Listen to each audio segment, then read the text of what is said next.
darle la bienvenida, con la venia Monseñor Héctor, de parte de la Comisión Episcopal para la Pastoral Social, a este foro público sobre el tema del desarrollo humano integral a la luz del Concilio Vaticano II. Estamos celebrando el 50 aniversario y el Año de la Fe. Este es un foro regional aquí en Ica, que es coorganizado por la diócesis de Ica con la Conferencia Episcopal Peruana, y se ha confiado a la Comisión Episcopal de Pastoral Social la facilitación de este espacio de diálogo, que se da también en el marco de un encuentro de la región sur de la Pastoral Social. Tenemos representantes de 8 jurisdicciones eclesiásticas del Gran Sur que también en este local se vienen reuniendo desde el día de hoy, y mañana terminará este encuentro. Bueno, pues este foro tiene como objetivo tener un espacio de diálogo de la Iglesia con la sociedad sobre este tema tan álgido para nuestro país: cómo encaminarnos hacia un desarrollo humano, integral, solidario. Como decía su Santidad Pablo VI en Populorum Progressio, el desarrollo es el paso de condiciones más o menos humanas a condiciones más humanas. Bueno, pues tenemos como ponente principal a Monseñor Héctor Eduardo Vera Corona, obispo de Ica y presidente de la Comisión Episcopal de Pastoral Social, y tenemos como panelistas al señor presidente regional, el doctor Alonso Navarro Cabanillas.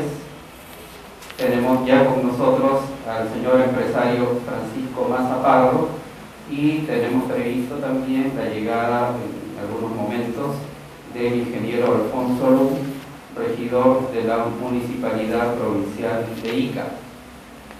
Antes de dar un poquito el pequeño reglamento de este foro, quisiera presentar muy brevemente un resumen muy apretado de las hojas de vida de nuestro ponente y nuestros panelistas. El excelentísimo Monseñor Héctor Eduardo Vera Corona, obispo de Ica y presidente de la Comisión Episcopal de Pastoral Social, nació en Chiclayo el 26 de febrero de 1962, producto de celebremos su cumpleaños.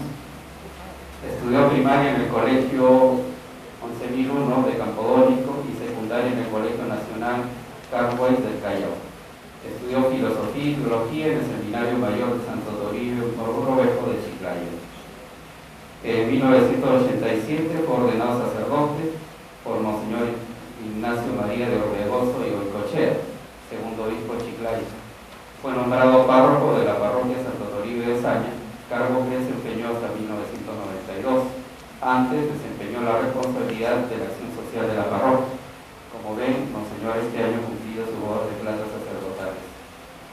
En 1996 estudió Teología Bíblica en la Universidad de Navarra, en España, consiguiendo el grado de doctor en Teología Bíblica. De 1997 a 1999 fue párroco de Santa María Catedral. En 1999 nombrado rector del Seminario, y de 1999 al 2007 vicario general. En el 2004 fue nombrado párroco de la parroquia San Pedro de Lambayeque. Se ha destacado como profesor de Teología y Sagrada Escritura en la Universidad Católica Santo Toribio de Mogrovejo de la diócesis de Chiclayo, y de Sagrada Escritura, griego, que maneja muy bien, y hebreo en el Seminario Mayor de Chiclayo. El 31 de octubre de 2007, su Santidad Benedicto XVI lo nombra obispo de Ica, y el 8 de diciembre del mismo año es consagrado obispo. Desempeñó el cargo de vicepresidente del área de Pastoral Social de la Conferencia Episcopal Peruana, y en la 99 Asamblea Plenaria de la Conferencia Episcopal Peruana fue elegido presidente de la Comisión Episcopal para la Pastoral Social para el periodo 2012-enero 2015. El doctor Alonso Navarro Cabanillas es presidente regional de Ica. Nació en 1980, es bastante joven para el cargo que desempeña. Es abogado de profesión de la Universidad de Lima. En sus diversas responsabilidades políticas fue secretario política del Partido Popular Cristiano. Por elección fue elegido vicepresidente regional de Ica en el periodo 2006 Partido Regional de Integración y actualmente es presidente regional de ICA. Finalmente, por el momento, el doctor Francisco Massa Pardo nos dice en su currículum que es casado con Estela Cueto de Massa, tiene 5 hijos, estudió Administración de Empresas en el IPAE, tiene estudios de Administración de Empresas en la Universidad de Lima, egresado de Derecho y Ciencias Políticas en la Universidad San Luis Gonzaga de Ica. Es también egresado del programa para propietarios de empresa del PAC de la Universidad de Piura. Ha sido regidor del Consejo Provincial de Ica en el periodo 2003-2006.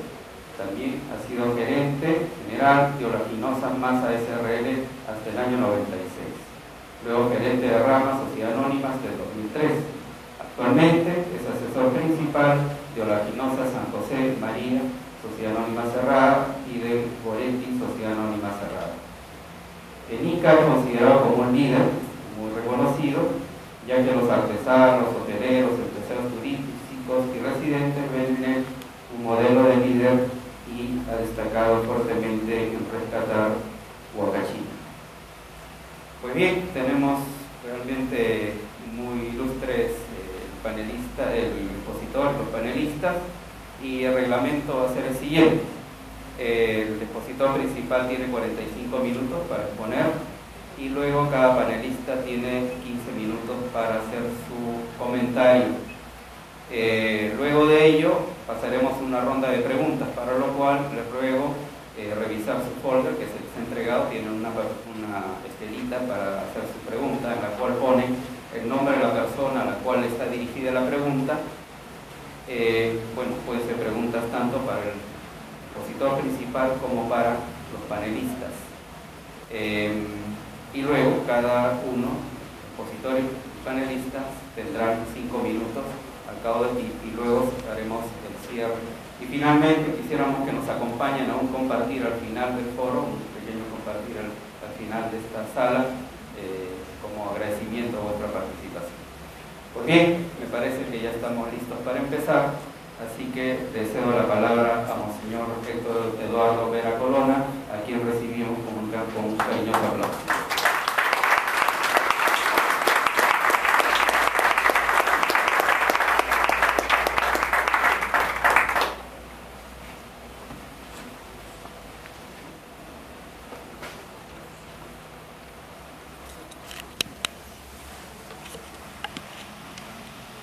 Doctor Alonso Navarro Cabanillas, presidente regional de ICA,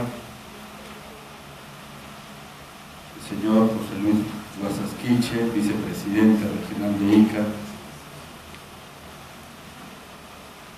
el señor Francisco Massa, economista Humberto Ortiz, secretario ejecutivo de la Comisión Episcopal de Acción Social, queridísimos sacerdotes y queridos todos. Evidentemente, una de las cosas que ocurre siempre en un acontecimiento como estos es que antes de la exposición hay que hacer una pequeña síntesis de qué se está tratando. Evidentemente voy mirando rostros y veo mucha gente conocida y sé que tienen contenidos en torno al magisterio y a la enseñanza de la Iglesia. Y ese magisterio y enseñanza de la Iglesia tiene muchos caminos para llegar a los fieles. Y justamente esta mañana lo recordaba aquí en este encuentro regional del norte, porque tengo que decir que aquí hay gente que trabaja en la pastoral social en distintas jurisdicciones eclesiásticas. Aquí hay gente de Sicuani, hay gente de Cusco, hay gente de Camaná, hay gente de Carabelí, hay gente de Abancay, hay gente de toda la zona sur que ha venido a reunirse para poder discernir en estos días cómo va el trabajo social en cada jurisdicción eclesiástica. Y entonces, así como la Iglesia Universal, el Papa la gobierna a través de unos tribunales, a través de unas congregaciones, una especie, por decirlo, de ministerios que tiene la Santa Sede, la Conferencia Episcopal Peruana trata de tener una réplica de eso a nivel internacional y tiene distintas áreas de servicio a los fieles, ¿no? Y está el área de liturgia, que tiene un obispo presidente, está el área de vocaciones y seminarios, que tiene un obispo presidente, y en este caso, para no alargarme, está el área de acción social, que tiene un obispo presidente, y que desde enero del año pasado esa confianza cayó en la persona del obispo de Ica, y eso se hace por elección. Los obispos del Perú, que son cerca de 48, eligen, y por una mayoría simple, eligen al representante, al presidente de esa comisión, y a mí me toca estar al frente de esa comisión hasta el 2015, y el 2015 habrá una nueva elección, y si me quieren renovar me quedaré, y si no me quieren renovar me iré, ¿no? Y entonces este año la Comisión Episcopal de Acción Social me pidió que esa reunión fuera en Ica. Yo les dije que encantado, que no había ninguna dificultad, y porque además surgía en mí un espíritu de agradecimiento, porque la Comisión Episcopal de Acción Social intervino muy directamente con nosotros durante el sismo del 2007, ¿no? Y nos estuvo ayudando muy de cerca, cooperando muy de cerca con nosotros, y estábamos eternamente agradecidos, sin que yo llegase a pensar de que luego mis hermanos obispos me elegirían presidente de la Comisión Episcopal de Acción Social. Entonces, ¿qué pasa? ¿Sobre qué estamos meditando? Estamos hablando del Concilio Vaticano II, y decía que en esas formas de enseñanza de la Iglesia, una de ellas es justamente el concilio. ¿Y qué significa el concilio? Del latín concilium, la reunión de todos los obispos del mundo. Y en toda la historia de la Iglesia Católica solamente se han reunido 21 veces. La última fue en Roma, por eso justamente este documento, que es expresión de esa reflexión, se llama Concilio Vaticano II, porque se realizó en el Vaticano y era la segunda vez que se reunían en el Vaticano. Los primeros concilios fueron en Nicea, fueron en Constantinopla, fueron en Éfeso, fueron en Calcedonia, hubo el segundo, tercero, cuarto de Constantinopla, ya para ubicarnos en el siglo XVI, Trento, después el Concilio Vaticano I en el siglo XIX, y en el siglo XX el Concilio Vaticano II. Entonces, ¿cuál es la manera, cómo se procede en un concilio? ¿Cómo trabaja el Papa en un concilio? El Papa en un concilio tiene que crear instrumentos de trabajo. Eso, con palabras latinas, se dice instrumentum laboris.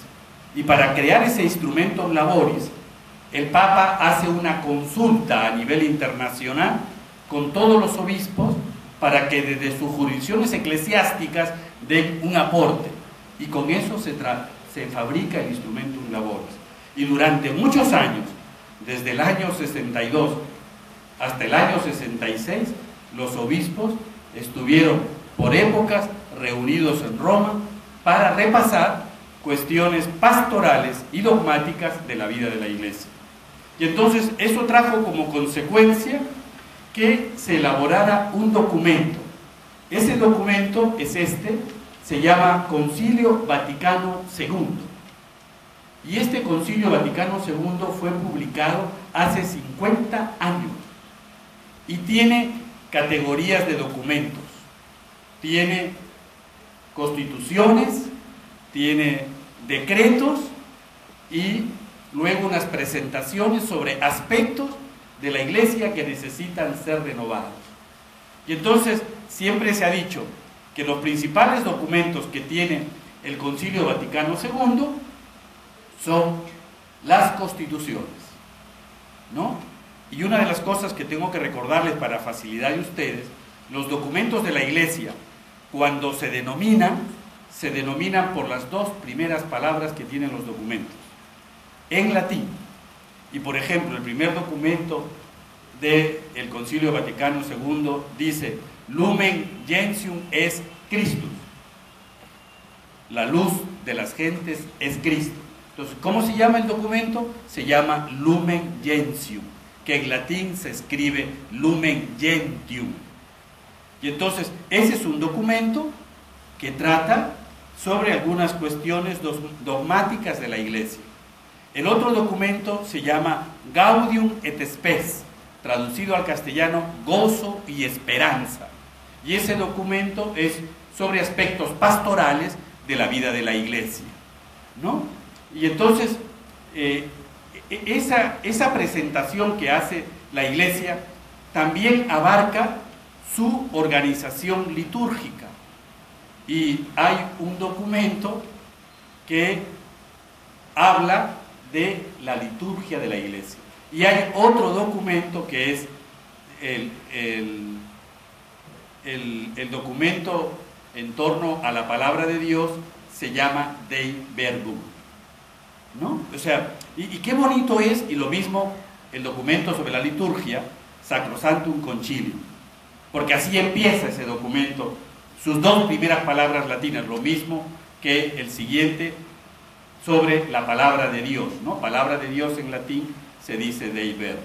Entonces, estos documentos, al igual que otros que hablan sobre la vida sacerdotal, sobre el ministerio de los obispos, sobre la vida religiosa, sobre el campo de la educación, incluso también sobre la libertad religiosa, la dignidad humana. Todos estos documentos hay que leerlos despacio.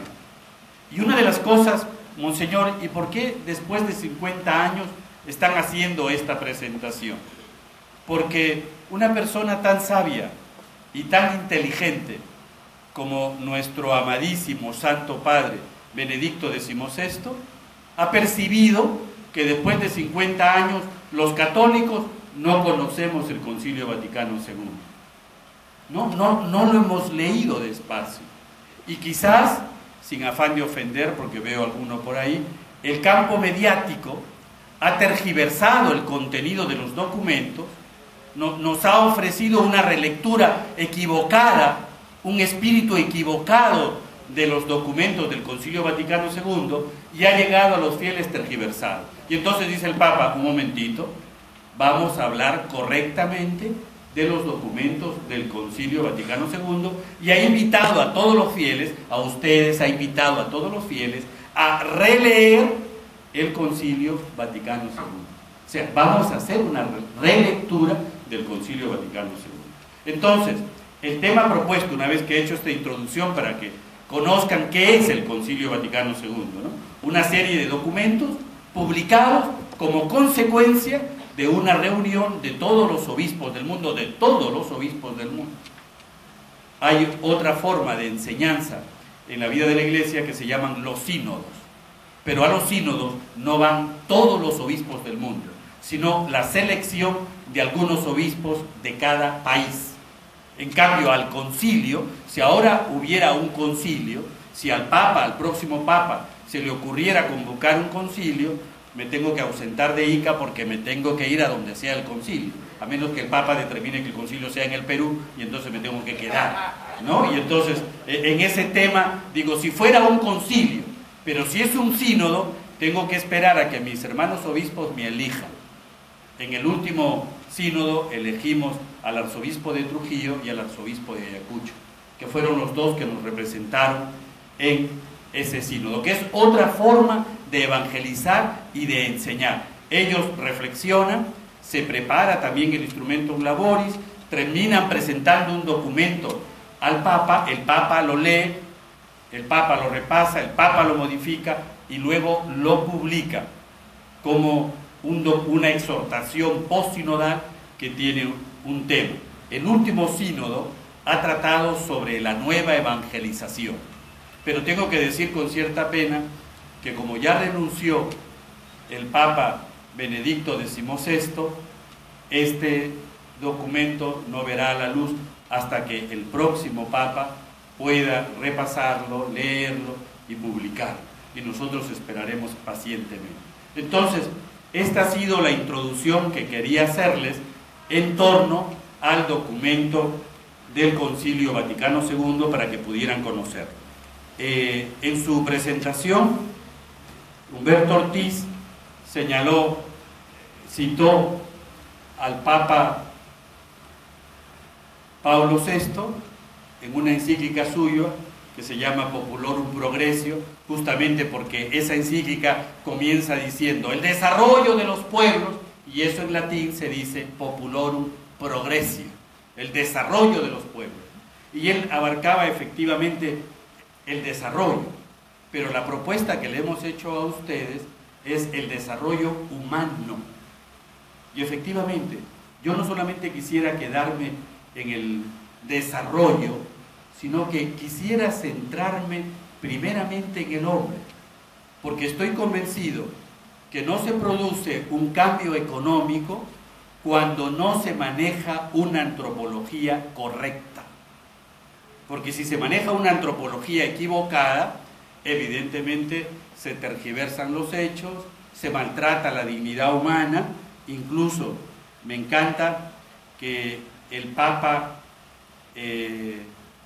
Benedicto XVI en su encíclica Caritas in Veritate diga: la fuerza más poderosa al servicio del desarrollo es el humanismo cristiano. Efectivamente, el Papa dice que la fuerza más poderosa al servicio del desarrollo es el humanismo cristiano. Efectivamente, la dignidad del hombre. Y una de las cosas que tengo que plantear necesariamente con ustedes es: dime qué antropología manejas y te diré qué piensas. Efectivamente, ¿quién es para ti el hombre? Y yo te diré lo que piensas. Porque, ¿qué ha pasado? Y yo quiero hacer con ustedes un análisis de las últimas décadas, donde se nos ha dado un concepto equivocado de lo que es el hombre. Y yo, como este es un foro abierto, yo, perdónenme si no coincido con alguien, pero ¿qué se ha dicho del hombre desde el pensamiento marxista? Se ha dicho: el hombre es un elemento de producción, el hombre es una máquina. Efectivamente, ¿qué decía Marx? Si produces, vales. Si no produces, no vales. Y por lo tanto, ¿qué traía eso como consecuencia? El anciano no produce. Terminemos con él. Viva la eutanasia, ¿no? Abramos camino, y fíjense, y fabricando un eufemismo, porque quienes van por el camino del mal intentan presentar un camino correcto. ¿Cómo se llama a la muerte deliberada de un anciano? Eutanasia. Eu en griego es bueno, buena, y tánatos es muerte. Una buena muerte para el pobrecito del anciano. No, le estás quitando la vida, estás quitándole a la sociedad algo valioso, que es la memoria, porque el anciano constituye siempre la memoria de una sociedad, y entonces lo eliminamos. ¿Por qué? Por un concepto equivocado de antropología. La mujer gestando no produce. ¿Qué hay que hacer? Hay que eliminarle lo que lleva en el seno materno y no le deja producir. Y entonces se fabrican también los eufemismos. Hay que provocarle una alteración del endometrio. No, señora, no le van a provocar una alteración del endometrio. Le van a matar al hijo que lleva en el seno materno. Hay que evacuarle el útero. No, señora, no le van a evacuar el útero. Le van a matar al niño que lleva en el seno materno. Y ahora, ¿qué dice la ciencia médica? Señora, le vamos a practicar un legrado. No, señora, no le van a practicar un legrado. Le van a matar al niño que lleva en el seno materno. Evidentemente, se fabrica un lenguaje desde una concepción antropológica equivocada. Hay un tema que yo no comparto, se lo decía antes a Luis Enrique, que trabaja en RPP. Yo no lo comparto, lo siento, pero Freud decía que el hombre es un ser que se guía por el instinto sexual. Entonces yo tengo que decirle a Sigmund Freud, un momentito, lo de la libido te lo puedo aceptar, pero estás diciendo que yo soy un ser que me guío por instinto. No, Freud, yo no soy instinto, yo soy racionalidad. No, yo me manejo por la razón. O sea, por lo tanto no me digas que yo hago lo que hace un animalito en momentos de celo, no. Yo tengo una racionalidad que me ayuda a vivir, por unos criterios que aplico, me ayuda a vivir la virtud. Y por lo tanto puedo hablar de castidad, puedo hablar de pureza, puedo hablar de continencia, puedo hablar de entrega, porque soy racional. Y por lo tanto yo no admito que tú me trates a mí como un animalito y que me reduzcas al instinto. No, Freud, lo siento. Y entonces, ¿por qué digo así a relación RPP? Porque sin mencionar nombre, quienes van por el camino del psicoanálisis, y perdón si aquí hay algún psicólogo, van por este camino. Todo se explica desde la libido, todo se explica desde esta orientación, y de tal manera que se están fabricando conceptos engañosos.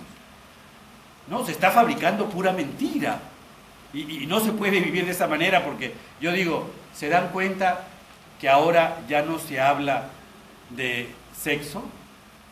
Ahora se habla de género. ¿Y por qué se habla de género o de equidad de género? Porque en género no quiero hacer una distinción natural. Quiero eliminar la naturaleza humana y decir que el sexo es una construcción de la sociedad. Esto se lo he dicho antes a quienes estamos estos días reunidos, en otras palabras, pero es cierto, ¿no? Se dice, o sea, yo soy hombre no porque mi naturaleza me determina como tal, sino porque la tradición y la costumbre de mi sociedad y mi familia me ha formado y me ha dado esa categoría. Y entonces puedo admitir el homosexual, la lesbiana, el travesti, el hombre, la mujer. El género abarca mucho más cosas. Y si yo digo lo contrario, soy un intolerante. No, no soy un intolerante. Soy un amante de mi naturaleza. Mi condición me determina. Yo no soy hombre porque la sociedad me ha construido hombre. Soy hombre porque mi naturaleza me identifica como tal. Y si yo meto una concepción equivocada en la sociedad de lo que es el hombre, al final tengo que admitir matrimonio entre homosexuales, matrimonio entre lesbianas, una aberración de la dignidad humana. Entonces no puedo. ¿Pero qué crea eso? Un concepto antropológico equivocado. ¿No? Y no se trata de que hoy me meta eso, pero digo, ¿se dan cuenta que lo único que pretende el Concilio Vaticano II, que aquí voy a citar al concilio, es proteger? Fíjense, lo primero que hice, que ustedes también lo pueden hacer en esta edición de la VAC, lo primero que hice fue irme al índice de materias y buscar en el índice hombre. Me quedé sorprendido, porque tiene cerca de 2 páginas, 4 columnas y media para el índice de materias sobre hombre en los documentos del Concilio Vaticano II. Es el más amplio de todo el índice de materias, el tema antropológico. Y saben, porque una frase clásica del Concilio Vaticano II es que el misterio del hombre solo se explica en el misterio del Verbo encarnado. Entonces ahí también tengo que llegar, porque ustedes me preguntarán, bueno, monseñor, nos ha dicho lo que dice el pensamiento marxista, lo que dice Freud, quizás lo que hubiese dicho lo que dice el existencialismo, pero ¿y qué dice la Iglesia Católica en torno al hombre? Y la Iglesia Católica en torno al hombre, al igual que los documentos de la Iglesia, recuerdan que el hombre ha sido creado a imagen y semejanza de Dios. Me pregunto con ustedes, en griego imagen se dice eikos, ¿no? A veces de ahí sacamos en castellano icono, ¿no? Iconografía, ¿no? El gráfico de una imagen. Entonces, digo, ¿qué pasa con ese eikos? ¿Qué pasa con esa imagen? ¿La podemos materializar? No, porque Dios es espíritu. Y evidentemente lo que está diciendo la Iglesia es que el hombre tiene una dimensión espiritual. Y cuando el hombre ha sido visto en su condición de ser espiritual, esa línea de corriente y de explicación recibe el nombre de humanismo cristiano. Porque descubrimos y valoramos la grandeza del ser humano. Y entonces lo que se intenta es valorar esta grandeza del ser humano. Y continúo porque el Papa lo explica mejor que yo. Es el humanismo cristiano que vivifique la caridad y que se deje guiar por la verdad, acogiendo una y otra como un don permanente de Dios. Con esta frase, el Papa sintetiza y resume toda su encíclica de un gran contenido social, económico, político, laboral y religiosa, dando respuestas al desarrollo y progreso humano actual. Ante ello, me pregunto, ¿qué es y en qué consiste el humanismo cristiano? El humanismo en general es una doctrina y una actitud cultural de origen grecolatino y renacentista que reivindica la dignidad, los derechos, las libertades, el desarrollo y el progreso de los seres humanos en este mundo. Y evidentemente un papel que la Iglesia ha jugado siempre y que a veces se confunde en una dimensión política. Yo como obispo de la Iglesia no puedo hacer política, no es mi campo, no me corresponde, pero sí se me ha dado administrar la verdad que Jesucristo ha propuesto al mundo entero. Y entonces, cuando hay un pensamiento, una doctrina, un decreto, una ley que es contraria a esa verdad, sin hacer política, como obispo, como pastor, tengo que decir que eso es equivocado. Evidentemente, no se me puede manipular. Los señores obispos del Perú nos hemos pronunciado públicamente contra una ley del Estado que pretende que un mayor de edad y una menor de edad que consiente puedan tener relaciones sexuales. Evidentemente, eso no es respetar la dignidad de una jovencita. Eso no es tener idea de que el cuerpo lo hemos recibido como un instrumento para demostrar nuestra capacidad de amar. Y entonces, ¿qué se hace? Únicamente se instrumentaliza el cuerpo, se pone en su dimensión de mero placer. Y evidentemente, no me digas que el consentimiento de una menor no está sometido al espíritu de seducción. Evidentemente, es muy fácil seducir a una menor, engañarle, mentirle. ¿Quién legisla esta ley? Un Congreso. ¿Un Congreso presionado o no? No lo sé. Un Congreso que no sé si algún congresista tiene ese tipo de problema de convivencia con menores. Pero 130 personas determinan la dignidad de miles de jóvenes en el Perú. Es que es insólito, es que es realmente aberrante que nosotros tengamos que consentir una propuesta que destruye la dignidad de la mujer, que destruye la dignidad de una criatura joven, que no valora su grandeza como hija de Dios y la margina. No, efectivamente, repito porque pienso que es fundamental, el humanismo en general es una doctrina, una actitud cultural de origen grecolatino que reivindica la dignidad. Por supuesto, siempre voy a reivindicar la dignidad humana, los derechos, las libertades, el desarrollo y el progreso de los seres humanos en este mundo. El desarrollo humano No basta progresar solo desde un punto de vista económico y tecnológico, no basta. Le agradezco a las autoridades que así lo hagan, pero no basta. El desarrollo necesita ser ante todo auténtico e integral. Y por eso ustedes han encontrado el título en ese panel que dice el desarrollo humano integral. No solamente tengo que aspirar a una situación económica mejor, porque los problemas económicos, alguna vez lo he dicho, perdónenme que lo diga de una manera irónica, hay gente tan pobre, que lo único que tiene es dinero. Sí, pobre moralmente, pobre en ideas, pobre en principios, pobre en criterios, pobre, lo único que tiene es dinero. No, evidentemente, digo, no solo es el desarrollo desde el punto de vista económico y tecnológico, el desarrollo tiene que ser integral. El salir del atraso económico, algo en sí mismo positivo, no soluciona nada la problemática compleja de la promoción del hombre, ni en los países protagonistas de estos adelantos, ni en los países económicamente ya desarrollados, ni en los que todavía son pobres. Es verdad, ¿no?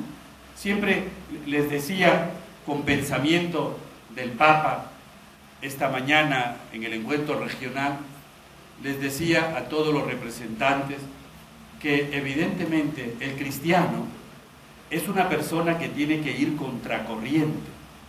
El cristiano es una persona que no se puede adecuar a circunstancias. El cristiano es una persona que tiene que vivir con intensidad sus principios, tiene que ir valorando cada vez más sus criterios, tiene que tener una influencia fuerte en la sociedad con su prestigio profesional para poder influenciar, para poder decir las cosas con claridad, para poder enfrentar situaciones que puedan estar equivocadas y que no pueden estar atenuadas por la amistad, por la cercanía. Y digo, yo puedo ser muy amigo del presidente regional y del vicepresidente regional, pero si un aspecto doctrinal falla, me escucharán. Sí, me escucharán y con fuerza. Y si quieren meterme a la cárcel, seré un mártir más, no tengo ningún problema, ¿no? Pero tendré que recordarles principios y criterios que la sociedad necesita manejar. Y que no nos damos cuenta que esta ausencia de principios, de valores, de criterios, que yo diría en definitiva, esta ausencia de Dios, le está haciendo grave daño a la sociedad. Y ustedes me han escuchado que esa ya es doctrina conocida, que suelo colocarle a esta sociedad varios adjetivos que le hacen daño a esta sociedad que se deja manejar por la ideología del consumo, sociedad consumista, a esta sociedad que se deja manejar por un desencadenamiento del placer, el hedonismo, a esta sociedad que le da igual un principio que otro, el relativismo, y a esta sociedad que se va ausentando cada vez más de Dios a una sociedad secularista. Y yo tengo que decir que una de las cosas por las que me apena que Benedicto XVI haya renunciado es porque tenía muy claras las ideas de cómo enfrentar y de cómo luchar contra este tipo de sociedades, con la verdad sobre Jesucristo.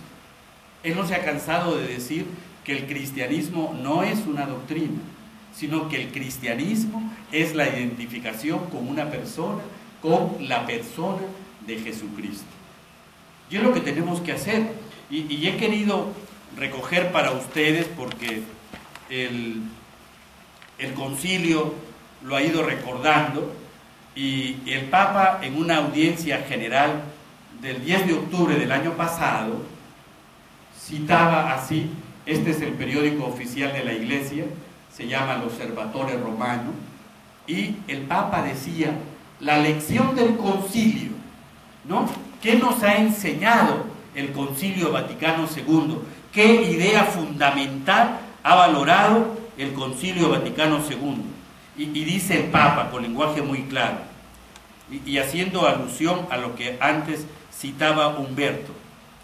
Lo indica muy bien el siervo de Dios Pablo VI en la homilía al final de la última sesión del concilio, el 7 de diciembre de 1965, con palabras extraordinariamente actuales, cuando afirma que para valorar bien este acontecimiento conciliar, se lo debe mirar en el tiempo en el cual se ha verificado.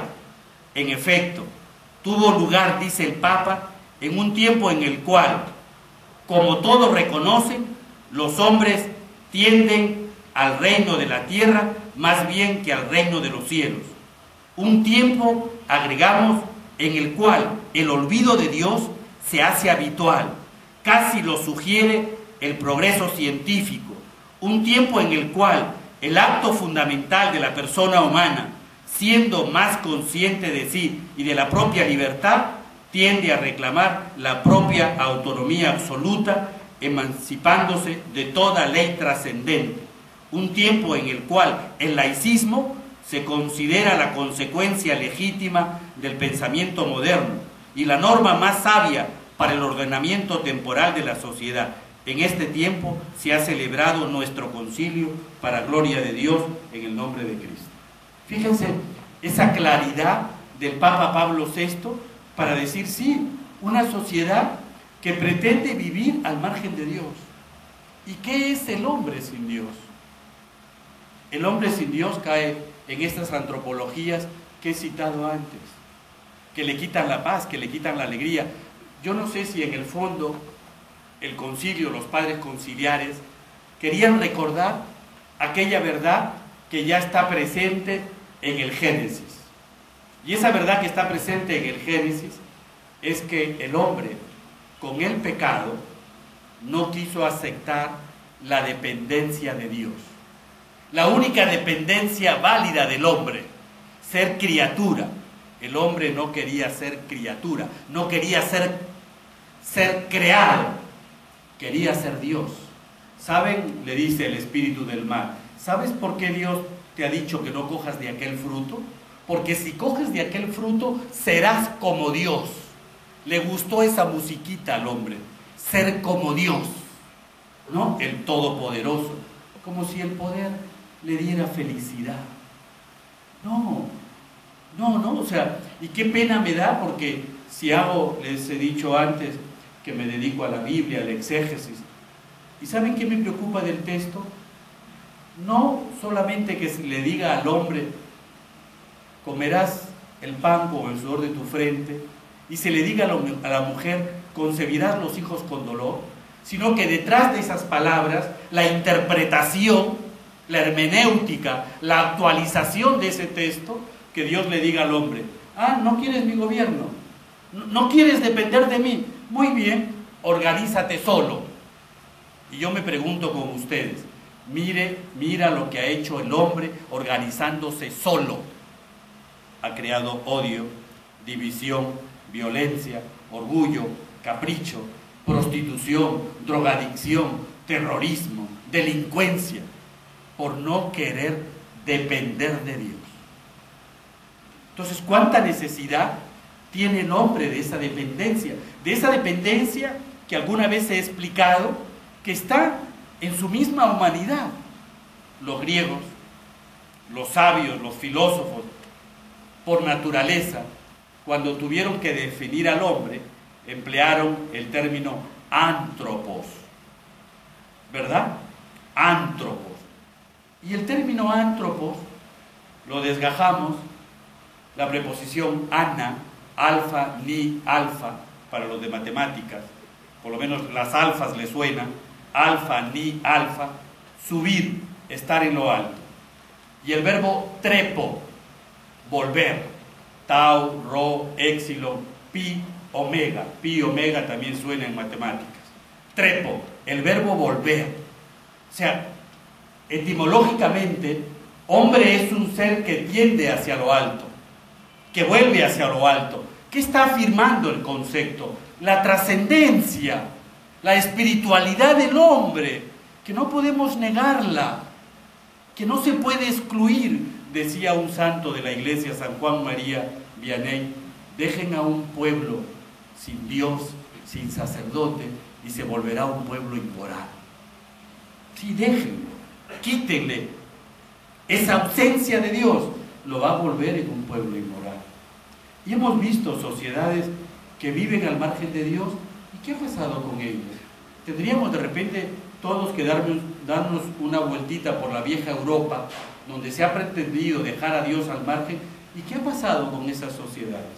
Incluso cómo se ve que si el desarrollo humano no es integral, al final puede crear, no intento ofender a nadie, puede crear una nación con 6 millones de desempleados. Sí, consecuencias de un humanismo mal manejado. El Papa continúa, porque es la historia del concilio. Hasta aquí Pablo VI, dice el Papa, hasta aquí habló Pablo VI. Y concluía indicando en la cuestión sobre Dios el punto central del concilio: aquel Dios que existe realmente, vive, es una persona, es providente, es infinitamente bueno, es más, no solo bueno en sí, sino inmensamente bueno también para con nosotros.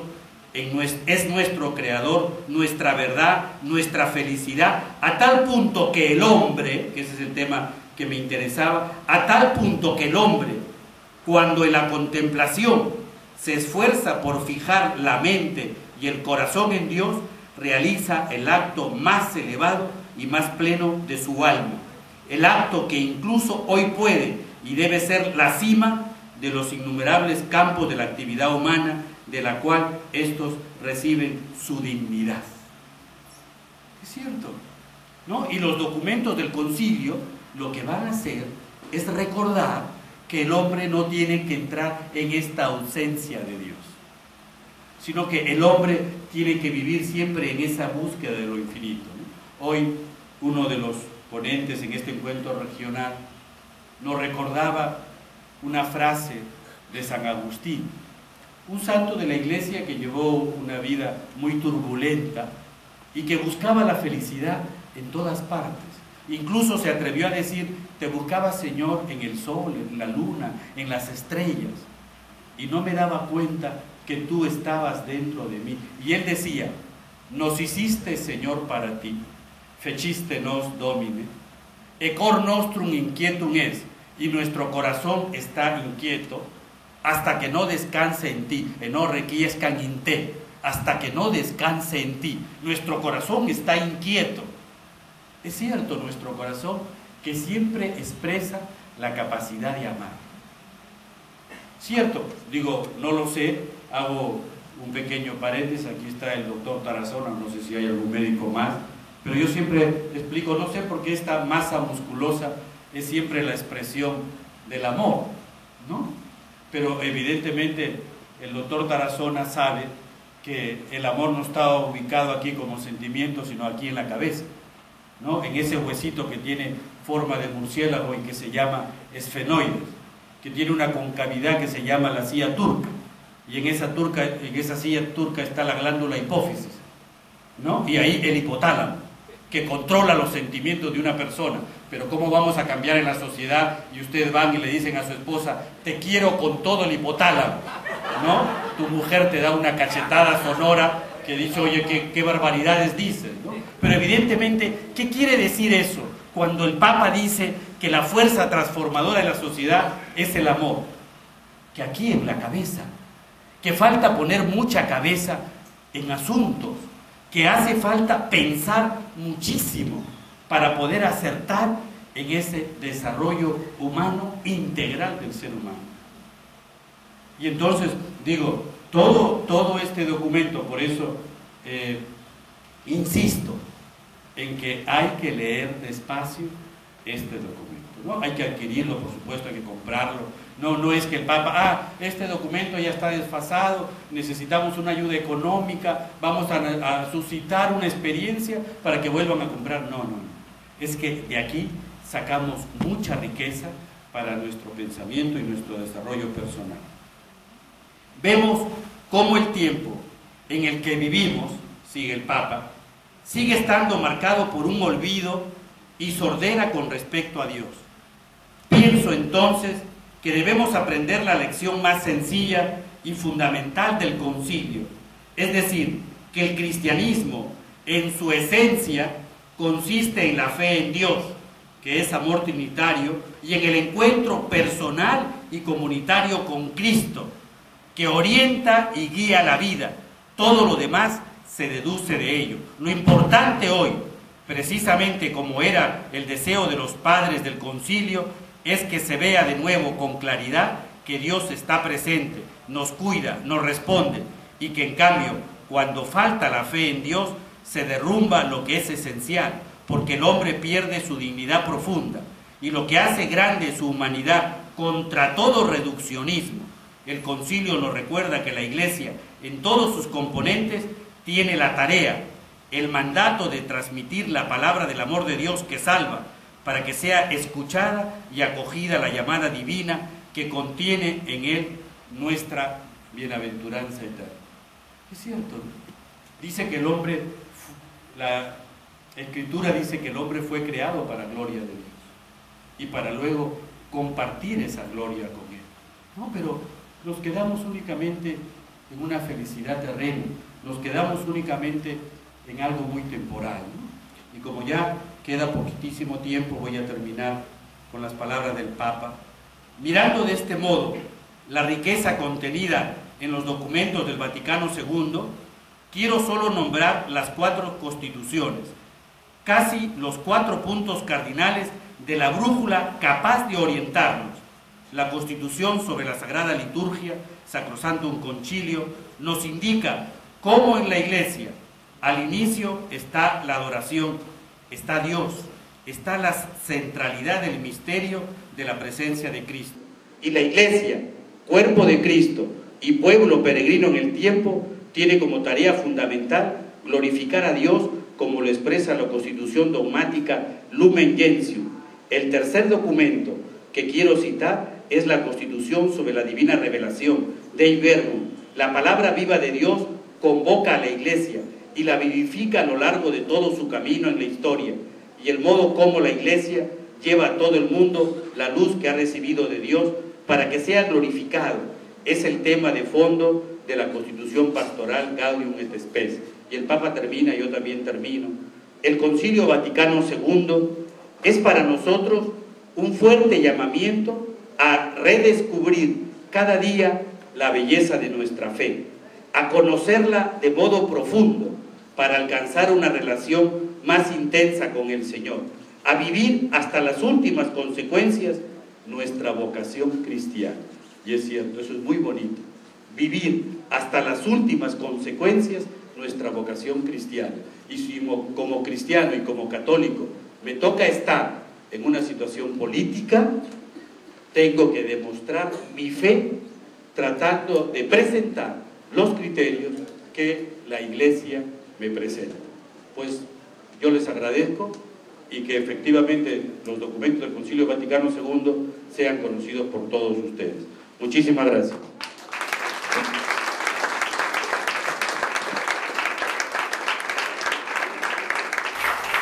Por favor, si ya van formulando sus preguntas, mis colegas van a ir pasando por sus asientos para ir ganando tiempo. Le toca el turno al doctor Alfonso Navarro Cabanillas para hacer su comentario.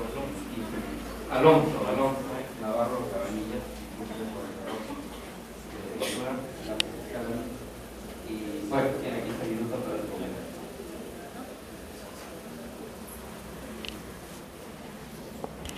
Sí, buenas noches, estimado Monseñor, nuestro querido padre Héctor Vera, estimado Pancho, que nos acompaña hoy día acá como panelista, estimado Humberto, secretario ejecutivo de SEAS, a nuestros hermanos sacerdotes que están acá, a nuestros seminaristas también que están acá, diáconos, a todos quienes integran nuestra feligresía y comunidad católica de ICA, nuestro vicepresidente regional que está acá también con nosotros acompañándonos, a todos y cada uno de ustedes. Primero, saludar porque de forma muy interesante y de forma muy amena también, nuestro obispo nos ha resumido lo que quizás en algún momento, cuando aquellos que hemos llevado formación religiosa en los colegios nos dieron lección sobre los 21 concilios y que quizás muy poco hemos guardado en la memoria, pero que hoy día hemos escuchado unos 45 minutos de bastante síntesis sobre lo que son los documentos, sobre lo que son las constituciones, que finalmente es fruto justamente de estas reuniones que no duran semanas, sino que duran seguramente, como lo hizo este Vaticano II, más de 4 años. Y que deja una huella para nosotros como católicos, deja un sendero, una guía que tiene que ser pues puesta en práctica por todos y cada uno de los que integramos la sociedad, no solamente por quienes cumplen la labor de evangelización diariamente, no solamente por los misioneros, sino en general, por todos y cada uno, desde aquel joven, desde aquella ama de casa, desde aquel padre de familia, desde aquel trabajador, desde aquel empresario también, que en su momento se le ha llamado la atención desde la Iglesia a través de diversos documentos para que sea justo en la remuneración y en el trato de los derechos. Y en general, creo que este concilio, que es el último que hemos tenido en nuestra vida hasta el día de hoy como católicos, que sirva, como lo señaló el Monseñor, para que 50 años después lo podamos retomar como enseñanza y como una cuestión a continuar. Yo leía a consecuencia de esta invitación que hubo una carta ya de despedida cuando acabaron quienes integraron este concilio, y habían mensajes dirigidos a diversas personas, desde los gobernantes, a los artistas, a los científicos, a las mujeres, y también había un llamado, en especial un mensaje a los jóvenes. Y como leía hoy día, mientras viajaba, leía ese documento, y me parecía estar leyendo algo que quizás fue escrito ayer, ¿no? Y me preguntaba al mismo tiempo qué tanto hemos, como sociedad, qué tanto hemos asimilado y hemos incorporado en nuestra práctica y en nuestra vida común aquellos llamados y aquellos consejos que nos pedían hace 50 años. Y la verdad que encontraba una cuestión quizás contradictoria, porque por un lado, quizás algunos en buena hora y con buen sentido en la decisión de la aplicación de su libertad como seres humanos, han podido realmente conducirse por estos consejos.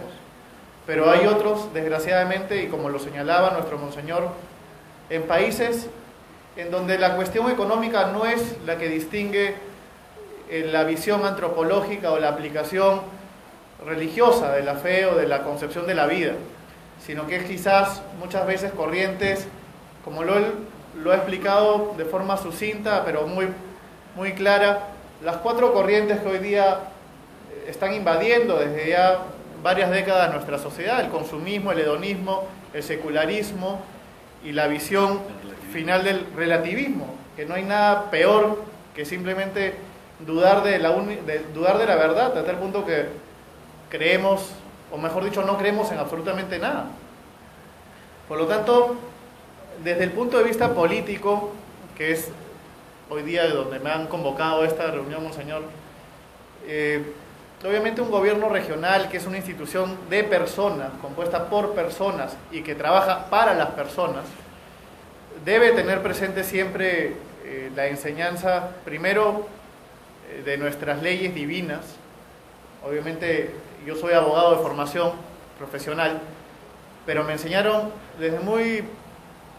desde las primeras clases que obviamente el derecho humano como creación debe tener siempre una inspiración, que es en la ley divina y en la ley natural, y lo cual obviamente en la práctica política, el ejercicio del poder, tiene también que estar limitado y orientado al mismo tiempo por esta formación, por estas raíces que obviamente en la medida de que cada uno haya sido orientado desde pequeño y pueda ver en su corazón el motivo por el cual trabaja sirviendo a los demás, le va a permitir hacer un mejor desempeño y tomar las mejores decisiones en la medida que estén iluminados por la gracia divina.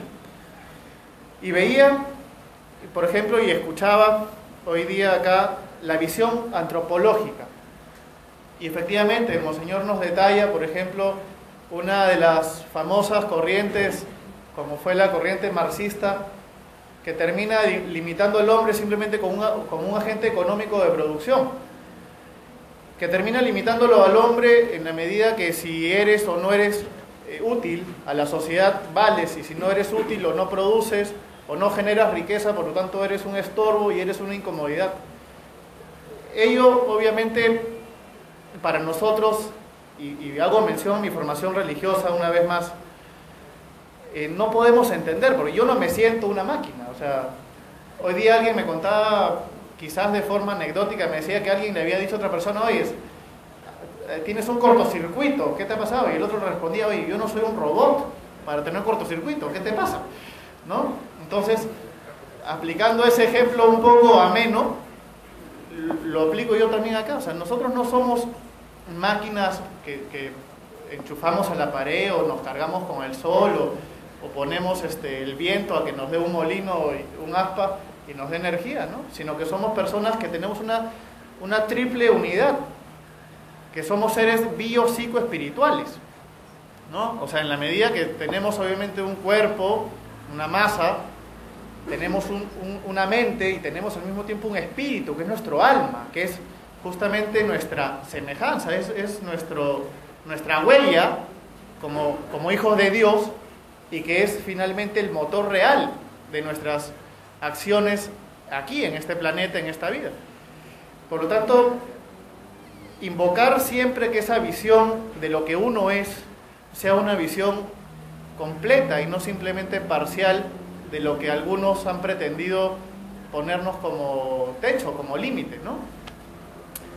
El gobierno regional, en ese sentido, y hago mención solamente de forma muy breve, respetamos obviamente las necesidades que hay de obras de desagüe, de agua, de mejorar la infraestructura de colegios, mejorar los hospitales, mejorar las lagunas de oxidación, poner sistema de vigilancia, etcétera, etcétera. Pero también, y hemos orientado desde la oportunidad que Dios nos ha dado de trabajar en el gobierno regional, porque la casa finalmente de encuentro con nuestro Dios, con el Creador, con el arquitecto de todo lo que tenemos acá y el Padre en nuestra vida, también tenía que ser reconocida. Y agradecer la oportunidad, porque uno de niño tiene muchos sueños, ¿no? En ver que algún día tengamos un estadio grande, en ver que algún día tengamos una autopista, pero también hay sueños que son nacidos a consecuencia de tragedias y que tenemos hoy la oportunidad de trabajar, y que Dios quiera sea lo más pronto posible, porque una sociedad que no mira o no respeta a Dios termina siendo una sociedad de espaldas a Dios. Y ejemplos bastan en la historia de la humanidad para saber qué cosa no hay que hacer. Y yo creo que Ica, como región, debe reencontrarse, debe mirar cada vez más por encima de cualquier diferencia en creencias que quizás son superables en la interpretación que hagamos de la historia, sino en esencia de reconocer que nuestro Creador es uno solo y que merecemos nosotros mucho más acercamiento hacia Él, porque finalmente Él nos dará la oportunidad de reconciliarnos como sociedad y de reconciliarnos hacia Él. Por ello, trabajamos en el objetivo de que nuestra Iglesia Católica, que es hoy día la que nos forma y la que nos inspira, y también al mismo tiempo con respeto hacia las demás iglesias, tenga una vez más, como merece, el espacio apropiado para poder practicar la visita de la fe, la práctica y puesta de aquella mística religiosa en los espacios que debe tener. Nosotros, estimado Monseñor, trabajamos siempre escuchando la palabra de Dios. No somos tampoco perfectos en nuestra práctica religiosa, somos humanos y creemos que podemos ser cada vez mejores, pero sí guiamos nuestras decisiones por el bien común que escapa simplemente a una visión económica materialista de la satisfacción de necesidades en alimentación y salud, sino que queremos darle mucho más consistencia a lo que es esa formación integral que tanto hablamos y que creemos es base para nuestra sociedad.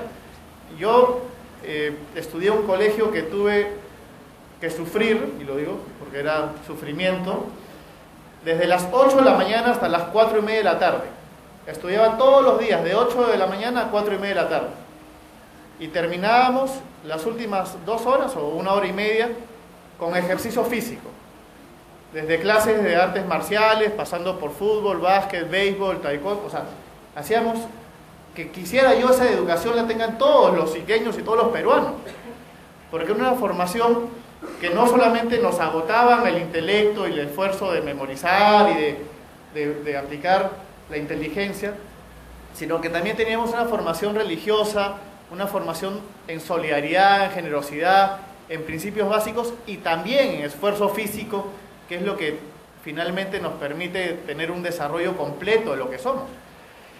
Y decía, ojalá desde el gobierno regional podamos en algún momento ir generando por lo menos algún modelo de esta educación integral, ¿no? Actualmente tenemos un cambio de currícula en lo que es la zona sur de Ica, en lo que es Ocucaji, Santiago, en donde estaremos poniendo énfasis para que no solamente baste la historia del Perú, la historia universal, la aplicación de los principios aritméticos, geométricos y algebraicos, sino que tenga también un complemento en otros aspectos que hasta el día de hoy entendemos son necesarios hoy, sobre todo en estos momentos en donde enfrentamos, reitero, a 4 corrientes que muy de moda, que muy en boga están hoy día por aquellos medios de comunicación, sí, medios de comunicación.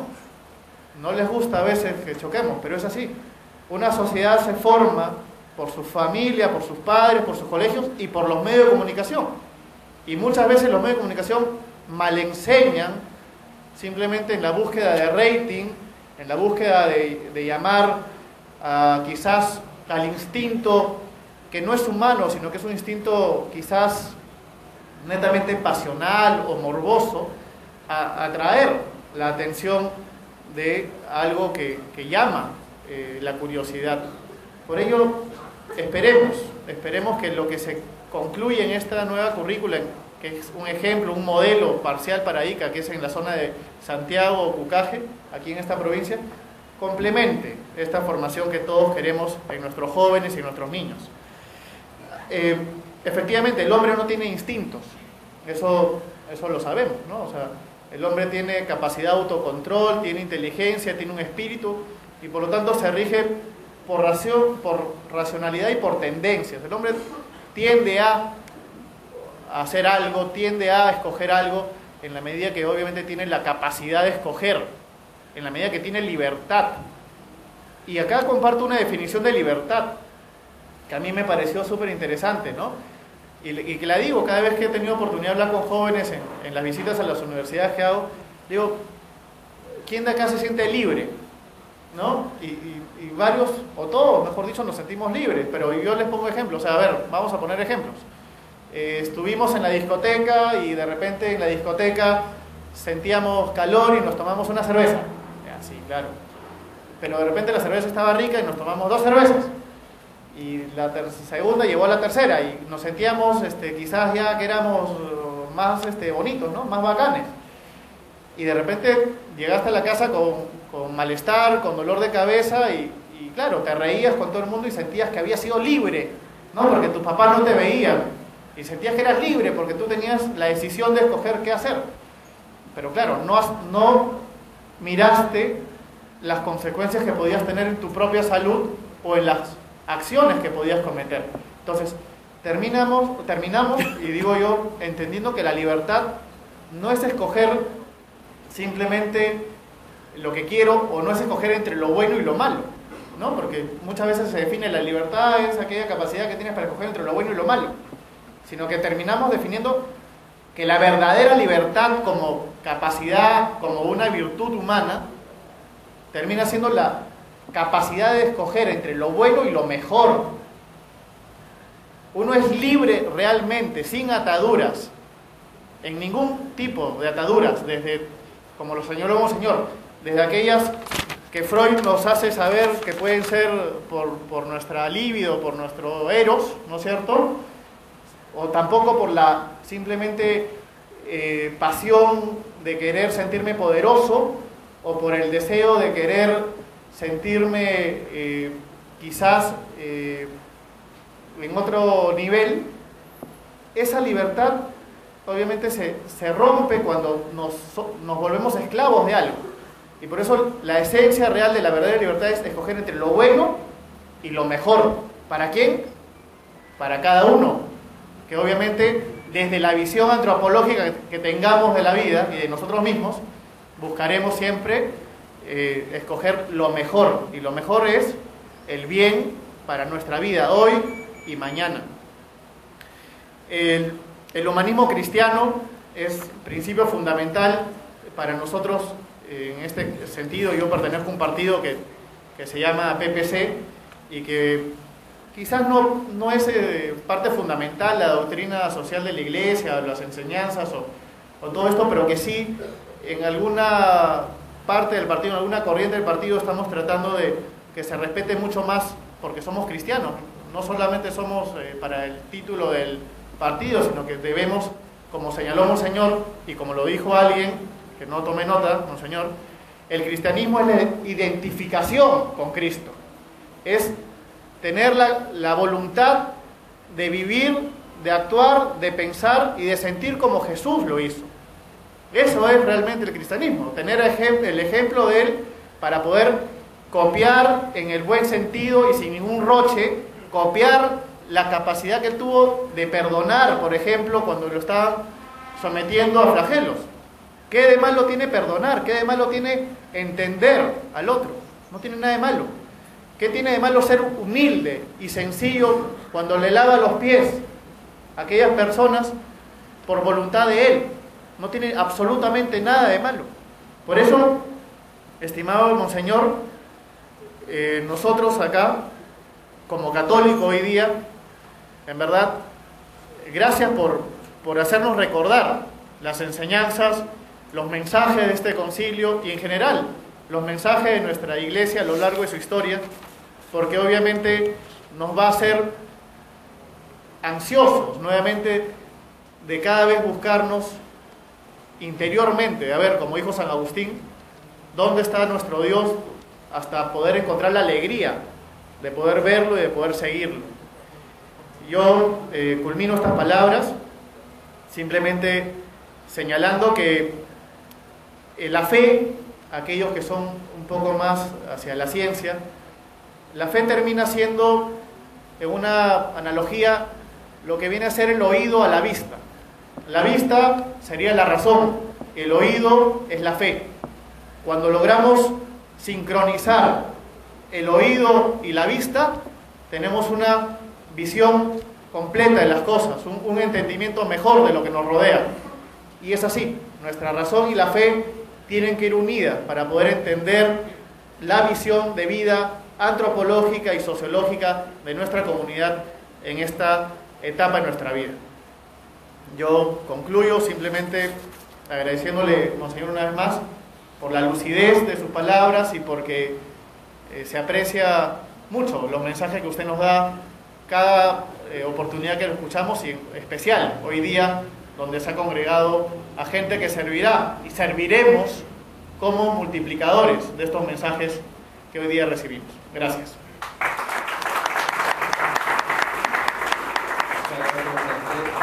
Doctor Adolfo Navarro, gracias por esta reflexión de sensibilización en el mundo de la política y por estos esfuerzos en el plano formativo y educativo que tienen planteado.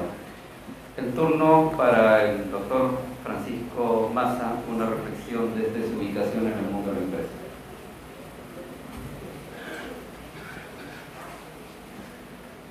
Gracias. Excelentísimo Monseñor Héctor Eduardo Vera Colonna, presidente de la región Alonso Navarro, economista Humberto Ortiz, secretario ejecutivo del SEAS, a los sacerdotes, a los seminaristas, a los amigos, a todos. Primero que nada quiero dar gracias a Dios por haber permitido estar acá compartiendo esta noche una reflexión desde mi posición como empresario. Y efectivamente yo creo que los empresarios nos encargamos, valga la redundancia, de hacer empresa, probablemente de transformar algunos productos naturales, convertir bienes manufacturados, pero esto no sería posible si es que no se trabaja con la mano de obra. Entonces, una primera reflexión yo creo que es la posibilidad que se tiene desde el mundo empresarial, desde las empresas, de interrelacionarse con los seres humanos, con las personas, ya sean empleados o sean obreros. En el caso particular nuestro, en el caso particular mío, en mi caso, como empresario católico, habiendo nacido de un hogar católico, me ha sido realmente, seguramente un poco más fácil, porque es lo que he aprendido desde siempre, desde niño. Pero estoy seguro que no lo hubiese podido hacer, o no lo hubiese podido seguir haciendo, si es que no tuviese las enseñanzas de la Iglesia. Y mucho más fácil todavía si es que nos juntamos en comunidad con otros empresarios católicos. Entonces es fácil. Y desde aquí yo quisiera hacer la siguiente reflexión.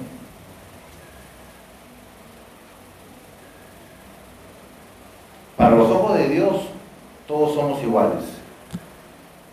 Es decir, somos únicos. Dentro de la empresa, ante los ojos de Dios, no existe el administrador, ni el gerente, ni el obrero en tal o cual sitio. Ante los ojos de Dios, todos somos iguales y todos tenemos la misma dignidad. Todos somos únicos y fuimos hechos de una manera única. Nadie es igual al otro y todos tenemos una dimensión especial. Entonces, desde ahí, el trabajo que estamos haciendo o la forma como estamos desarrollando la empresa es indicándole y hablando con las personas con las que nos estamos relacionando, con los trabajadores con los que estamos relacionando, de esa real dimensión, ¿no? Que todos somos hijos de Dios y que no hay una diferencia ante los ojos de Él para lo que es el desarrollo de la empresa. Entonces, ¿qué es lo que estamos haciendo? ¿No? Yo le quisiera contar, Monseñor, algunas experiencias, ¿no es cierto? ¿Cómo convencemos a las personas, no solamente con palabras, de que tenemos la misma dignidad? ¿Qué es lo que estamos haciendo nosotros para no solamente tratar de que entiendan con palabras lo que es la dignidad? En la empresa nuestra, en mi empresa, una de las instalaciones que quedó detenida en el tiempo fueron los vestuarios, fueron los baños. Con el transcurso del tiempo modernizamos la maquinaria, modernizamos las oficinas, modernizamos el proceso, pero lo que en el año 1960 era un baño que se adelantaba a su época porque normalmente los obreros y los trabajadores del campo hacían sus necesidades en el campo. ¿no? Y se bañaban y se duchaban en el campo. Y creo yo, recuerdo que muchas veces ni siquiera se bañaban porque llegaban de su casa, trabajaban y regresaban a la faena del campo. Entonces, lo que fue un baño moderno en su época, pues ahora quedó absolutamente pues, desfasado. Entonces, ¿cómo convenzo y cómo convencemos a nuestros colaboradores de que tienen una dignidad igual para todos? Estamos haciendo pues este año 2013, estamos haciendo un buen baño con muy buenos vestuarios, yo diría un excelente baño, pero lo importante no va a ser lo material y los acabados, que vamos a tratar de darle lo mejor que tengamos, sino en conversar con ellos de la importancia del buen uso. Y no solamente eso, sino de que tienen una dignidad tan grande y una dignidad igual a la de todos, que se merecen total y absoluto respeto para ducharse, para bañarse y para hacer lo que se tenga que hacer en un baño. Entonces yo creo que ese es un primer aprendizaje que estamos haciendo juntos. Yo sé que no va a ser, yo estoy seguro que no es fácil, porque aquí viene una transformación que estoy seguro que, así como cuando a mí me gusta una comida y la quiero compartir con los seres que quiero, o cuando me gusta una película y la quiero compartir con los seres que quiero, estoy seguro que también ellos en su momento de esta experiencia diaria, seguramente que muchos en sus casas también vamos a comenzar a transformar esto de lo que significa la dignidad en la intimidad de las personas, ¿no? Lo mismo con el comedor. Estamos instalando un bonito comedor, seguramente práctico, pero para que también se puedan alimentar con dignidad, y además en la medida de posibilidades, y voy a hacer todo el esfuerzo de estar con ellos, dándole gracias a Dios por los alimentos, ya sea en el desayuno, lo que tenga la oportunidad de hacerlo, en el almuerzo también y en la cena. Entonces yo creo que ahí vamos transformando, ¿no? Los seres humanos nos movemos y nos manejamos en comunidad, y también existe una comunidad de empresarios que no estamos constituidos, ¿no? pero somos amigos de empresarios católicos, y vamos conversando de cómo debemos hacer las cosas. En ese sentido también el trato hacia las personas, es decir, saber exactamente, tratar de interiorizar un poquito más quiénes son, si están casados o no, si tienen hijos, más o menos cuáles son sus inquietudes. Muchos de ellos, como lo han dicho varias veces, van preguntando algunas que otra cosa que se les puede ir enseñando de la vida de un católico, ¿no es cierto? Como por ejemplo el bautizo, ir diciéndole la importancia del bautizo en sus hijos, la importancia de la formalización de la gracia de Dios en lo que es el matrimonio. Ya tenemos varios chicos que han bautizado a sus hijos, y estamos haciendo un trabajo también para lo que es el matrimonio, que creo que es importante, ¿no? Y de esta forma vamos desarrollando este aspecto. Básicamente eso es lo que le quería compartir en esta noche, y yo creo que la Iglesia nos da los patrones que tenemos que hacer, y saber de que somos mortales, que es importante probablemente ganar dinero, pero que de ninguna manera, no conozco a nadie que se haya llevado el dinero y todo se queda acá. Entonces es bueno ir reflexionando de esta forma y compartiendo de esta manera.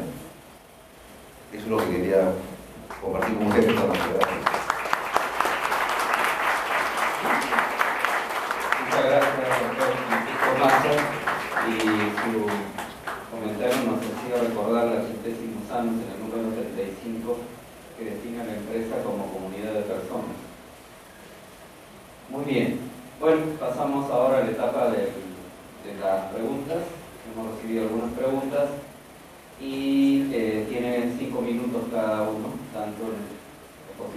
actuar como los panelistas y empezamos en el orden en que hemos seguido. Así que empezamos como el señor Rector.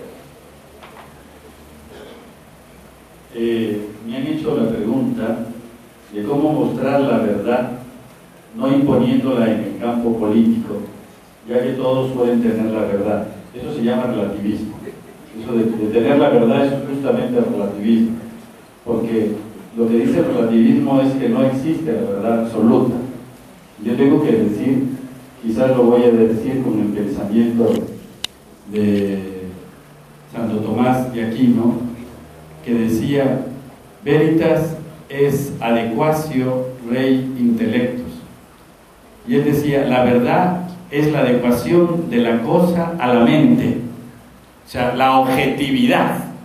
Yo no puedo transformar una realidad y hacerla a mi capricho y antojo, y entonces se constituye en mi verdad. No, la verdad es el respeto de las cosas tal y como son.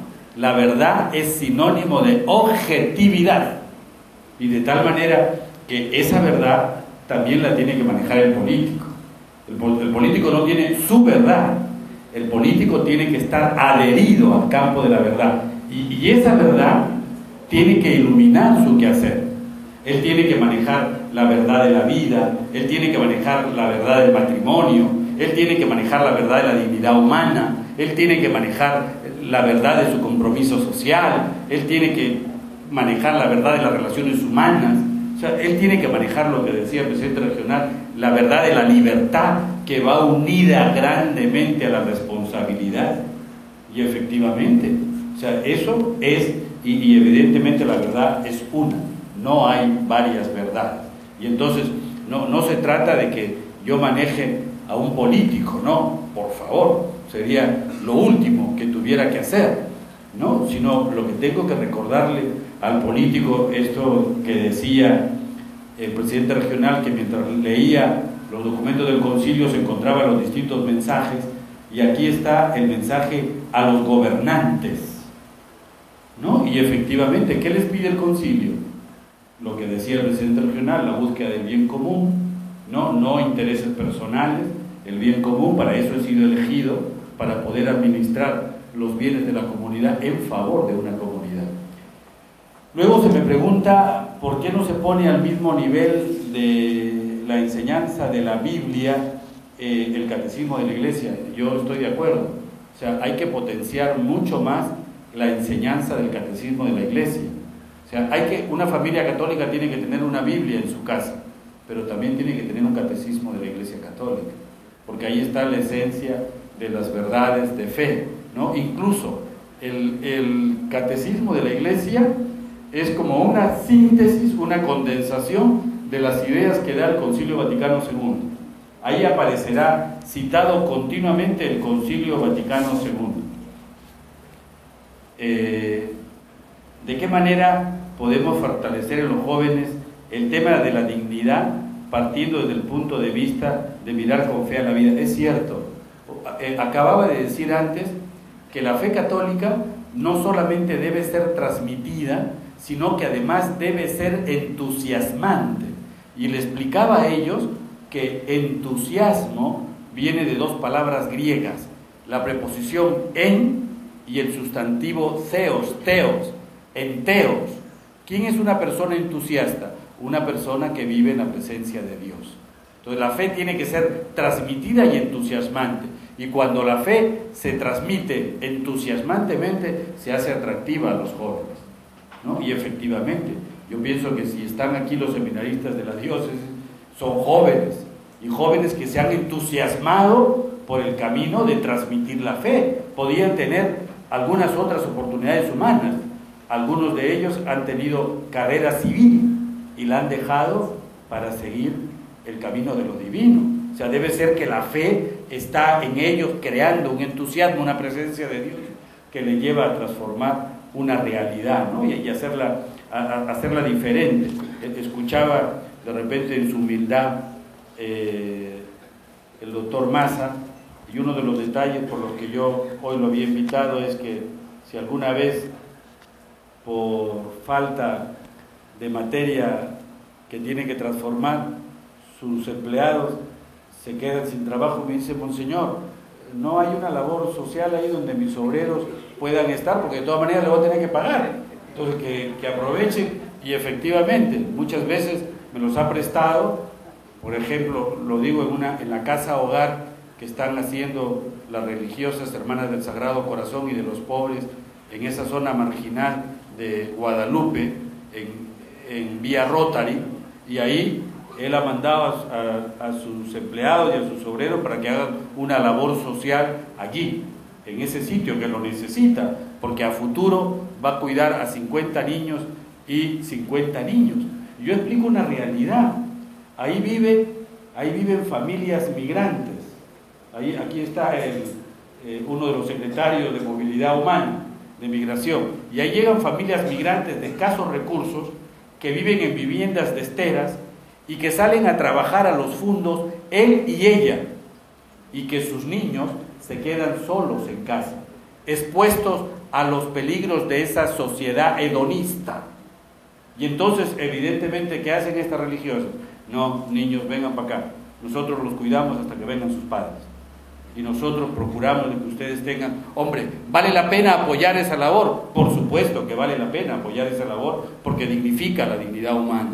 Y entonces eso es fundamental, pienso que es fundamental, no solamente el trato que tiene, sino la proyección social que puedan tener sus mismos trabajadores.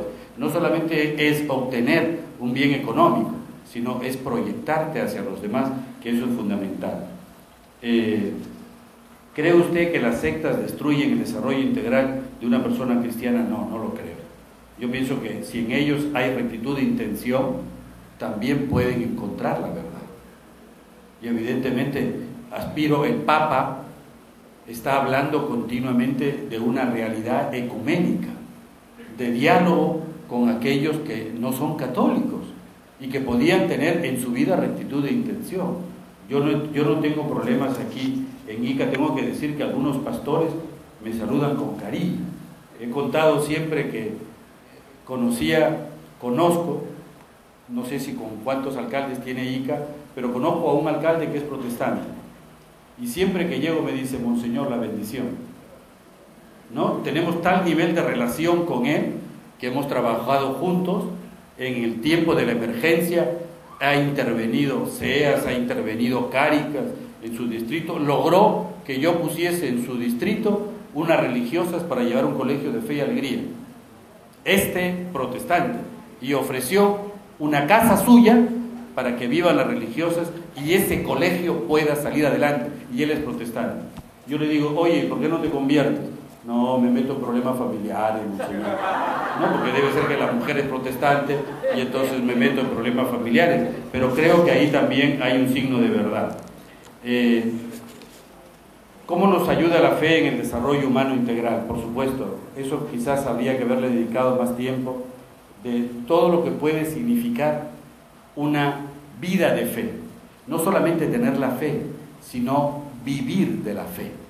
El darme cuenta que mis principios me van a ayudar a proyectarme a los demás con solidaridad, con capacidad y admiración. Una de las cosas que siempre me escuchan decir ustedes es, y yo creo que los políticos tienen que tenerlo, capacidad de admiración para descubrir dónde hay necesidad, dónde necesita mi intervención política ser inmediata y eficaz para transformar una situación que es de sufrimiento y que es de una realidad que nos distancia de los demás. ¿Cómo concretar mi compromiso para el desarrollo humano integral desde el Concilio Vaticano II? Creo que leyendo los documentos. O sea, efectivamente, compra tu Vaticano II y empieza a leerlo y podrás aprender muchísimas cosas. Muy bien, muchas gracias.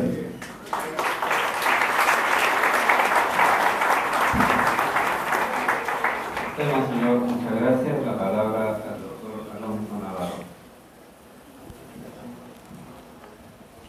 Gracias. ¿Cómo ayudar a la sociedad a tener una mejor identidad cristiana, ya que muchos hombres están preocupados solo en el trabajo?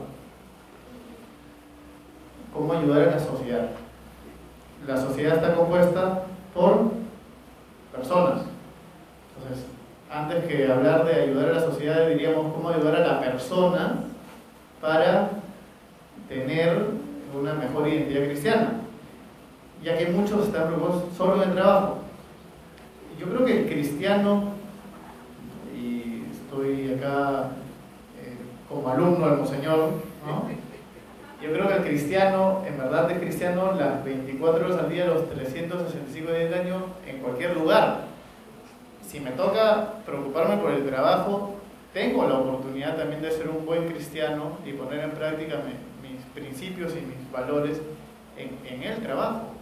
Al revés, yo creo que más bien si estoy preocupado por buscar trabajo, la visión más bien o la interpretación antropológica desde el cristianismo, desde el humanismo cristiano, más bien me da mucho más entusiasmo de salir a buscar cada día y no caer en el pesimismo de la cerradera de puertas.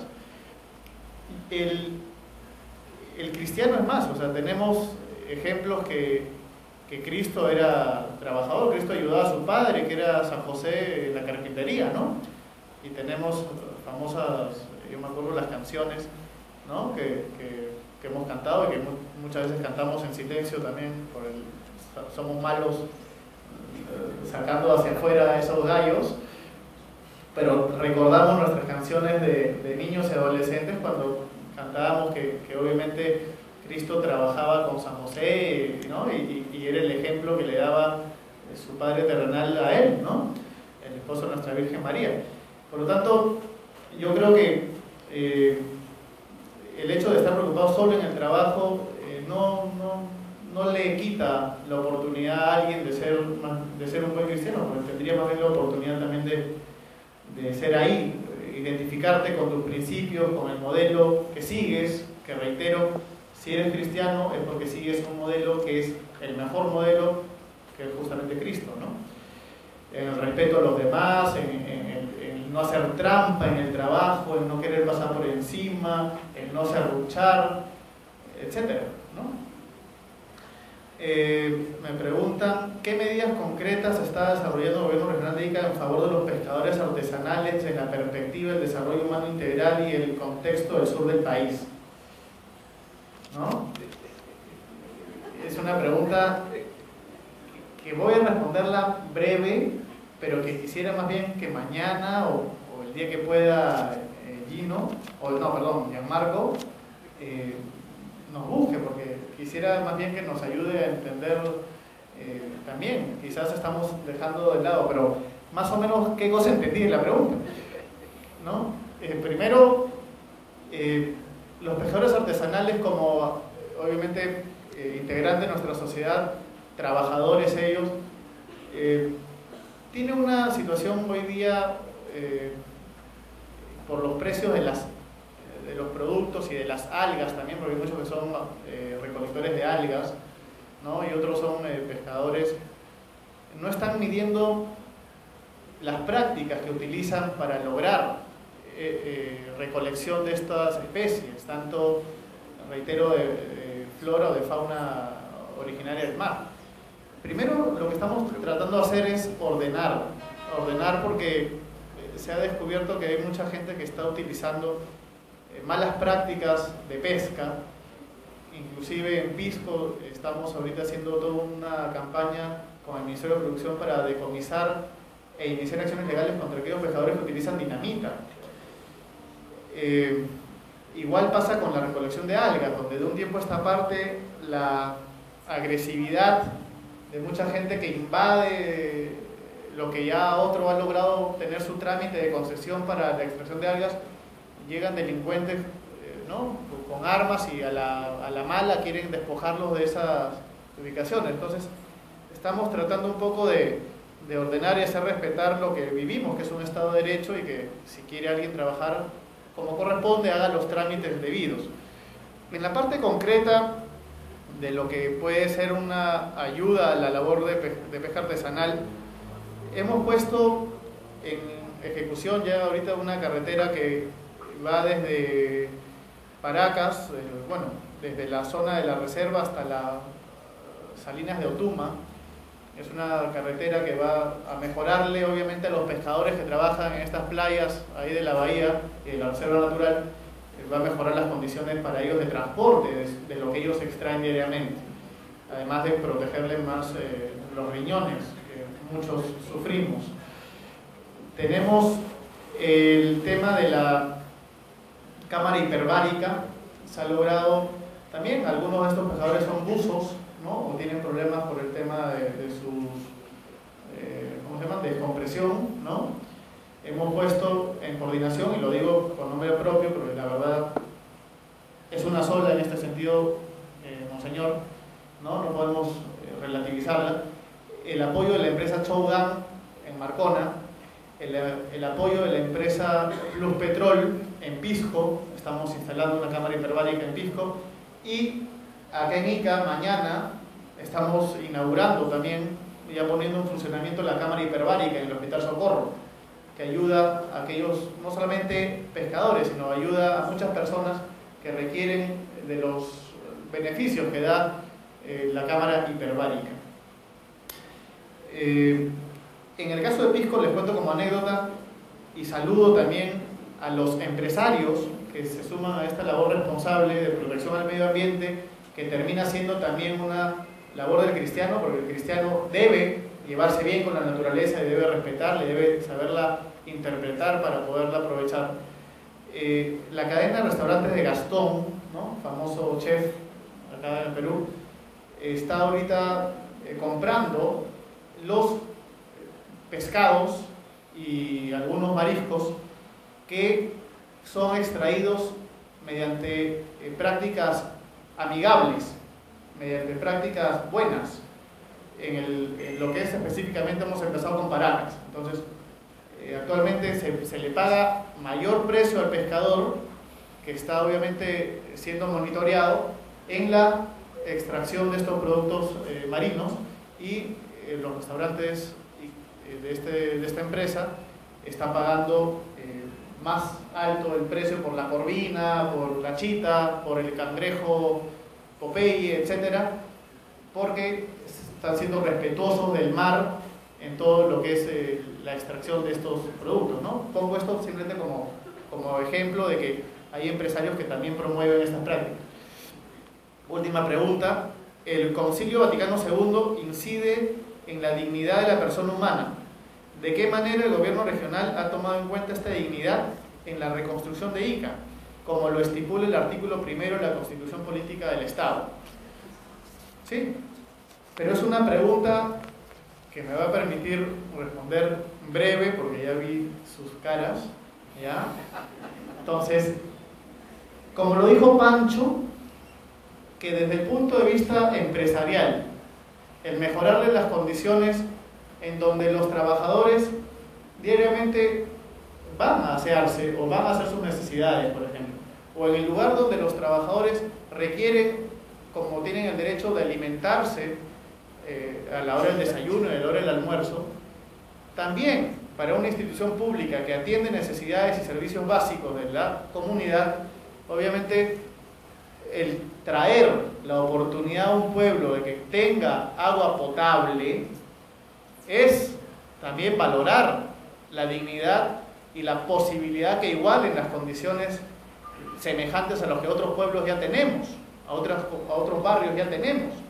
El mejorar los colegios, tanto en la infraestructura para seguridad como en la calidad de enseñanza, es también propiciar, como lo puse yo de ejemplo, propiciar una mejor posibilidad de vida a futuro. Mientras mejor riegues la semilla, va a ser mejores los frutos adelante. Entonces, es también promover, obviamente, un respeto a la dignidad que merece cada uno en la medida que somos hijos de Dios. Igual pasa con salud, el invertir en salud para que un vecino en el puesto de salud de Ayoque, en la sierra de Alto Larán con San Juan de Llana, tenga la oportunidad de ser atendido oportunamente, es también darle la posibilidad que por dignidad y por esencia humana necesita a esa ubicación geográfica alejada del centro. Igual sucede con los hospitales. En el caso de Nazca, estamos modernizando, hemos iniciado y vamos a colocar la primera piedra, un cherry, por favor, del gobierno regional, monseñor, ¿no? Publicidad gratuita. Vamos a hacer 2 hospitales. El gobierno nacional nos hizo el hospital regional, el hospital Socorro y el hospital San Juan de Dios de Pisco. Nosotros estamos por empezar en estos años y ya están firmados los contratos, o sea que ya por más aves de mal agüero que puedan haber por ahí, ya no se caen estos procesos. Estamos reconstruyendo el hospital de Nazca y el hospital San José de Chincha, que estaba ya en deuda con esta provincia. Estamos en ese sentido, reitero la invitación a Gianmarco porque me quedó un sinsabor en la segunda pregunta. ¿Ya? Gracias.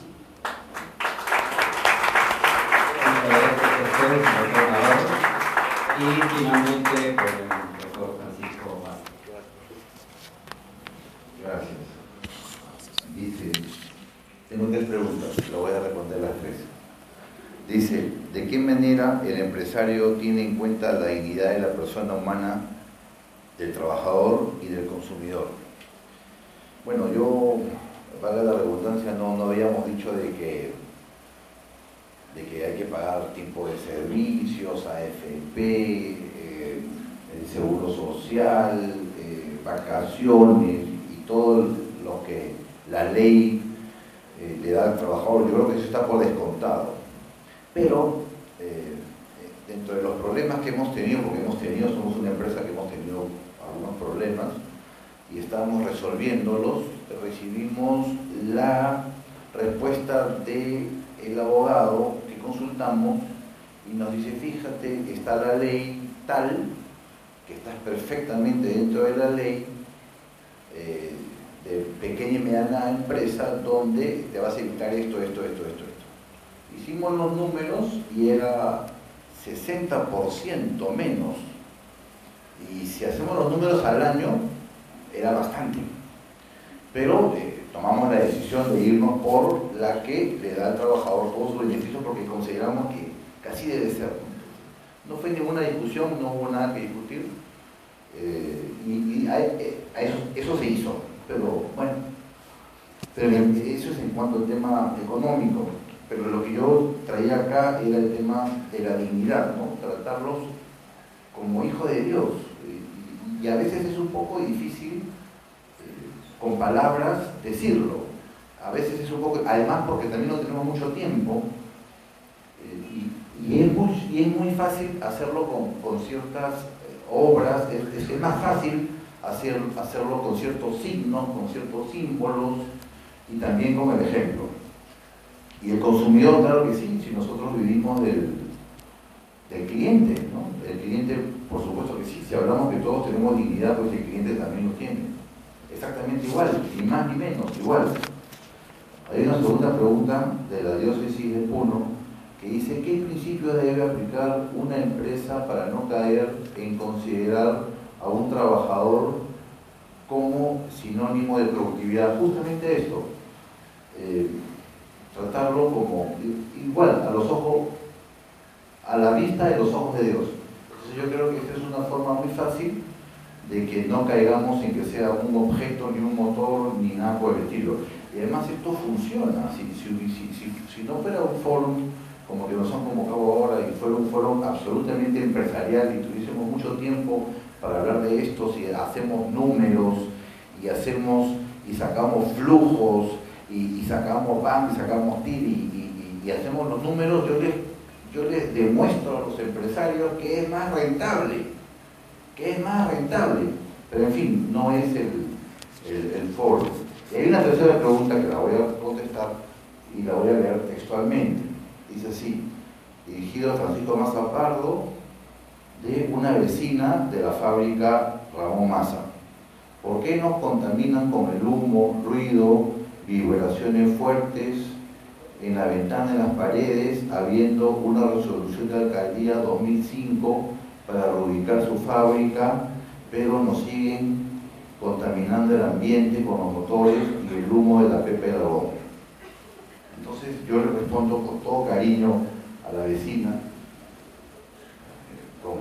y además con la mayor humildad, de que de que efectivamente la fábrica la hizo mi padre y mi madre en el año 1968, un año antes que yo nazca, es decir, es más antigua que yo, cuando en la Tinguiña no había luz, no había agua, no había desagüe, no había pistas, no había vereda. La zona industrial de Ica quedaba en Acomayo, es decir, del río Ica a la derecha, porque la ciudad solo quedaba, la parte más externa de Ica quedaba en Acomayo. Mi padre se fue a 6 kilómetros al este, en una pampa. Es decir, era lejos, era muy lejos. No había vecinos, estábamos en el medio de la nada.